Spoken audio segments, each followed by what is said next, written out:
Hello friends, welcome back to my YouTube channel. Roopa ಎಲ್ಲ multimedia YouTube ಚಾನಲ್ಗೆ ನಿಮ್ಮೆಲ್ಲರಿಗೂ ಸ್ವಾಗತ.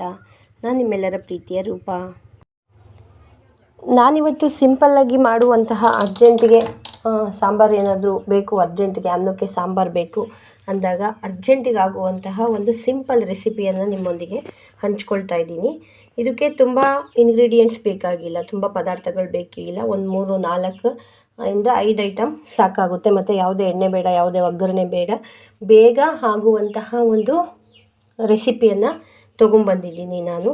ಏನಂದರೆ ಅದು ನೀರುಗೊಜ್ಜು ಅಂತ, ನಮ್ಮ ಹಳ್ಳಿ ಕಡೆ ಅದನ್ನ ನೀರುಗೊಜ್ಜು ಅಂತ ಕರಿತೀವಿ. ಅರ್ಜೆಂಟಿಗೆ ಅನ್ನಕ್ಕೆ ಬೇಕಾದಾಗ ನಾವು ಬೇಗನೆ ಮಾಡ್ಕೊಳ್ಳುವಂತಹ ಒಂದು ರೆಸಿಪಿ. ಒಂದು 5-10 ನಿಮಿಷದಲ್ಲೇ ಇದನ್ನು ಮಾಡ್ಕೋಬೋದು. ಓಕೆ, ನಾನಿವತ್ತು ತೋರಿಸ್ತಾ ಇದ್ದೀನಿ ಅದಕ್ಕೆ ಏನೇನು ಬೇಕು, ಹೇಗೆ ಮಾಡೋದು ಅಂತ ನಿಮಗೆ ಸಿಂಪಲ್ಲಾಗಿ ತೋರಿಸ್ತೀನಿ. ಫಟಾಫಟ್ ಅಂತ ಆಗುವಂಥ ಒಂದು ಸಿಂಪಲ್ಲಾಗಿರೋ ಸಾಂಬಾರು ಅಂತಲೇ ನೀವು ತಿಳ್ಕೊಳ್ಳಿ. ಅದು ಹೇಗೆ ಮಾಡೋದು ಹೇಗೆ ಅಂತ ತಿಳಿಸ್ತೀನಿ. ಹೊಸದಾಗಿ ಯಾರ್ಯಾರೆಲ್ಲ ನನ್ನ ಚಾನಲನ್ನು ನೋಡ್ತಾ ಇದ್ದೀರೋ ಪ್ಲೀಸ್ ಸಬ್ಸ್ಕ್ರೈಬ್ ಮಾಡ್ಕೊಳ್ಳಿ.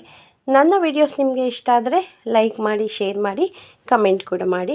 ಹಾಗೆ ಇನ್ನೊಂದು ವಿಚಾರ ಏನಂದರೆ, ಯಾರು ನನ್ನ ವೀಡಿಯೋಸ್ನ ನೋಡಿ ಕಮೆಂಟ್ ಮಾಡಿರ್ತೀರೋ, ಕಮೆಂಟ್ ಮಾಡಿ ಯಾರು ನನ್ನ ಚಾನಲನ್ನು ಸಬ್ಸ್ಕ್ರೈಬ್ ಮಾಡ್ಕೊಂಡಿರ್ತೀರೋ, ಸೊ ಆ ಕಮೆಂಟ್ಗೆ ನಾನು ರೆಸ್ಪಾನ್ಸ್ ಮಾಡ್ತೀನಿ. ಹಾಗೆ ಅವ್ರ ಚಾನಲನ್ನು ಕೂಡ ನಾನು ಸಬ್ಸ್ಕ್ರೈಬ್ ಮಾಡ್ಕೊಳ್ತೀನಿ. ಇದರಿಂದ ನಿಮ್ಮ ಚಾನಲ್ ಕೂಡ ಗ್ರೋ ಆಗುತ್ತೆ, ಹಾಗೆ ನನ್ನ ಚಾನಲ್ ಕೂಡ ಗ್ರೋ ಆಗೋದಕ್ಕೆ ಹೆಲ್ಪ್ ಆಗುತ್ತೆ. ಇದನ್ನು ಮಾಡೋದಕ್ಕೆ ಬೇಕು ಒಂದೇ ಒಂದು ದಪ್ಪ ಈರುಳ್ಳಿ, ಚಿಕ್ಕದಾಗಿದ್ದ ಈರುಳ್ಳಿ 2 ತೊಗೊಳ್ಳಿ, ದಪ್ಪ ಇದ್ದರೆ ಒಂದೇ ಒಂದು ಈರುಳ್ಳಿ ಸಾಕು.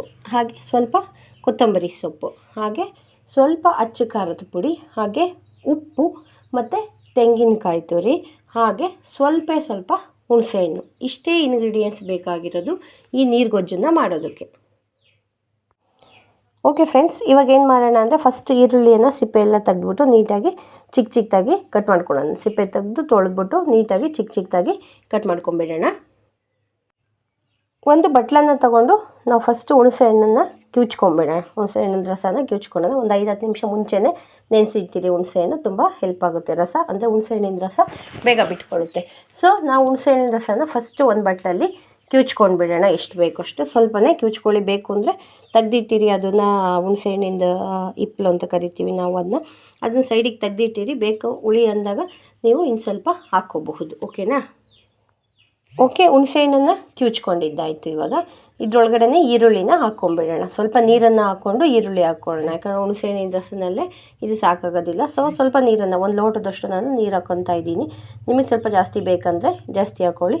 ಅಂದರೆ ನಿಮಗೆ ಎಷ್ಟು ಜನ ನೋಡಿ ಕನ್ಸಿಸ್ಟೆನ್ಸಿನ ನೋಡಿ ತೊಗೋಬೇಕು. ಸೊ ನಾನು 1 ಲೋಟ ನೀರು ಹಾಕ್ಕೊತಿದ್ದೀನಿ, ಸಾಕಾಗುತ್ತೆ.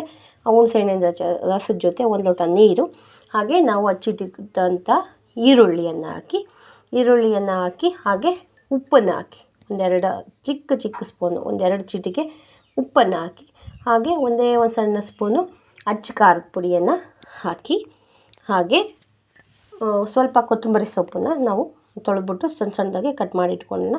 ಅದನ್ನು ಕಟ್ ಮಾಡಿ ಇಟ್ಕೊಂಡಿರೋಂತಹ ಕೊತ್ತಂಬರಿ ಸೊಪ್ಪನ್ನು ಹಾಕಿ, ಕೊನೆಯಲ್ಲಿ ನೀವು ಕಾಯನ್ನು ಹಾಕಿ, ಅಂದರೆ ಒಂದು ಅರ್ಧ ಹೋಳು ಕಾಯಿ ತುರಿ ಬೇಕಾಗುತ್ತೆ. ಸೊ ಒಂದು ಅರ್ಧ ಹೋಳು ಕಾಯಿ ತುರಿನ ನೀವು ತುರ್ಕೊಂಡು ಇಟ್ಕೊಂಡಿರಿ. ಸೊ ಅರ್ಧ ಹೋಳು ಕಾಯಿ ತುರಿಯನ್ನು ಹಾಕಿ ಎಲ್ಲವನ್ನು ಚೆನ್ನಾಗಿ ಕೈಯಲ್ಲೇ ಕಿವುಚ್ಬಿಡಿ. ಕೈಯಲ್ಲೇ ಕಿವುಚಿದ್ರೆ ಏನಾಗುತ್ತೆ ಅಂದರೆ, ಆ ಹುಣಸೆ ಹಣ್ಣಿನ ರಸ ಮತ್ತು ಈರುಳ್ಳಿಗೆ ಹುಣಸೆ ಹಣ್ಣಿನ ರಸ, ತೆಂಗಿನಕಾಯಿ ತುರಿಗೆಲ್ಲ ಅದು ಉಪ್ಪು, ಹುಳಿ, ಖಾರ ಎಲ್ಲ ಚೆನ್ನಾಗಿ ಮಿಕ್ಸ್ ಆಗಬೇಕಲ್ಲ, ಹಾಗಾಗಿ ನೀವು ಕೈಯಲ್ಲೇ ಚೆನ್ನಾಗಿ ಕಿವುಚಬೇಕಾಗುತ್ತೆ ಫ್ರೆಂಡ್ಸ್.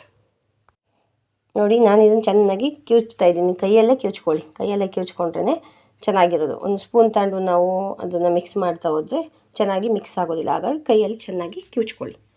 ಓಕೆ, ಈಗ ಕಿವುಚಿದ್ದಾಯಿತು. ಓಕೆ ನೋಡಿ ಫ್ರೆಂಡ್ಸ್, ಇವಾಗ ಫಟಾಫಟ್ ಅಂತ 5 ನಿಮಿಷದಲ್ಲಿ ರೆಡಿಯಾಗುವಂತಹ ನೀರುಗೊಜ್ಜು ನಿಮಗೆ ಈಗ ರೆಡಿಯಾಗಿದೆ. ಎಷ್ಟು ಚೆನ್ನಾಗಿ ಕಾಣಿಸ್ತಿದೆ ಅಂತ ನೋಡಿ.